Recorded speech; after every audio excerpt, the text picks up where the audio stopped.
Hello everyone, welcome back to iExamB. I hope your preparation is going well and you have watched the previous videos. We are here on day number 38 in the series of 50 days, 50 questions.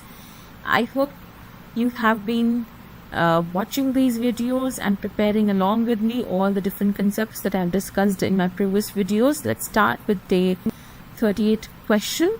The question on my screen is that there is a consumer who consumes two goods, X and Y, and the demand for X is also given by this demand function, and her income is 545. Now the price of X is 4 and the price of Y is 1. So if the price of X rises later on to 5, and if you denote income effect on the demand by DI and substitution effect by DS, then which of the following options would be true? Basically, we need to find out what is the amount of income effect and what is the amount of substitution effect. We need to break down this price effect, right? Now, there are two ways this can be done. One is a Slutsky method and the other is the Hicksian approach. So under the Slutsky method, what we do is that we keep the consumer at the same and the original level of consumption. We see that how much is the change in income required, so that we still at the original bundle, that is, can still afford the original bundle, and then we try to measure, we break down substitution effect and the income effect. But under the Hicksian approach, what we say to do is that we first find the demand at the final, at the initial prices and income levels, and then we keep the consumer at the same utility level that it was before the price change, and try to find out what is the change in demand. Okay, and the difference we get is the substitution effect through Hicksian method, and the remaining is the income.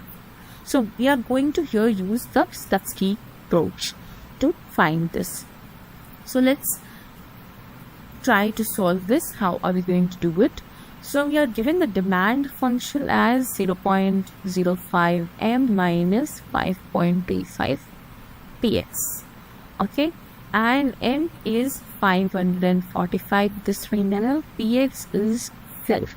So at the original level of price and income, first let's find out his demand, his original demand. So it's going to be 0.05 times 545 minus 5.25 times 4. So this is equal to what? It will equal 27.25 minus 21. So what do we have here? This difference is 6.25. So this is my original demand. Okay, now let's find out the demand at the new price and the income level. So what is it going to be? My new price is what? Is 5. So I am going to write down this 0.05 times 545 minus 5.25 into 5. So this is going to be 27.25 minus 26.25. So essentially this is now 1. Okay, so basically see, my demand has fallen from 6.25 to 1. How much of it is because of substitution effect and how much of it is because of income effect? And that is what we need to prove. So now we need to know how much is the change in income required, so that the consumer can still afford the original bundle, right, at the new prices. So the change in price is what? 4 to 5. The prices have increased. So change in price is times x1. So change in price is 1 times the original demand for the commodity is 6.25. So basically the change in income required is 6.5, so that you can still demand the original bundle after the price change, after the price rise. So my new income becomes m dash will be 545 plus 6.25. which is essentially equal to 551.25. So now I'm going to find out for substitution effect. I need this demand, that what is the demand at the newer price and this changed level of income. So it's going to be 0.05 times 551.25 minus 5.25 times 5, right? The changed price.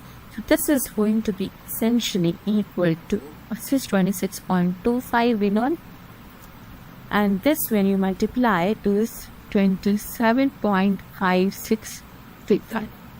So the difference that you get here is 1.3125. This is the difference, right? So how much is the substitution effect? Substitution effect is going to be 1.3125 minus my original demand, which is 6.25. Okay, this difference is going to give me my substitution effect, which is going to be minus 4.9375, and my income effect is going to be equal to what? It's going to be equal to this demand here, 1 minus 1.3125. So this is actually equal to 0.3135, right? So this is my substitution effect and this is my income effect. Okay, minus 4.9375 substitution effect, 0.3125 is the income effect. Now let's look at the options. So you have the option here, minus 4.94 approximately as the substitution effect. This is the correct answer, and 0.31 as the income effect. That's what we found out, right? Minus 4.9 and 0.31. I hope you understood this question. Keep watching these videos for more such useful questions for the examination. All the best for your upcoming examination. Thank you.